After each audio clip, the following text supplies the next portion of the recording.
Et puis le Premier ministre chef du gouvernement, le professeur Daniel Onaondo, a reçu ce matin le mouvement des anciens travailleurs de Comuf. Il était question de solliciter l'implication du gouvernement de la République dans le règlement du contentieux sur l'indemnisation qui oppose ses compatriotes au groupe français Areva. Claudette Théoréchon, presse primature.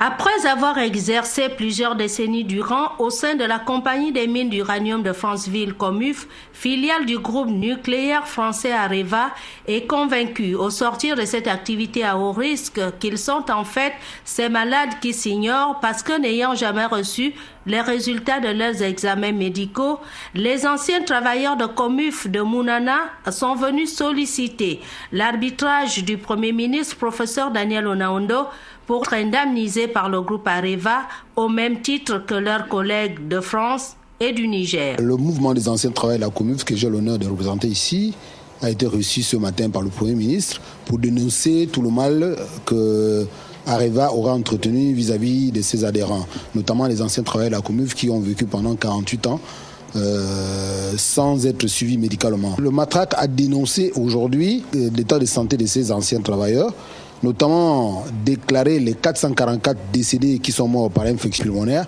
due à l'exploitation de l'uranium. Cette situation n'a malheureusement pas été prise en compte par l'observatoire de santé que nous avions, qui semble-t-il a été mis en place pour surveiller l'état de santé des anciens travailleurs. Je remercie infiniment le Premier ministre qui a voulu bien nous recevoir et nous édifier sur certains points d'ombre.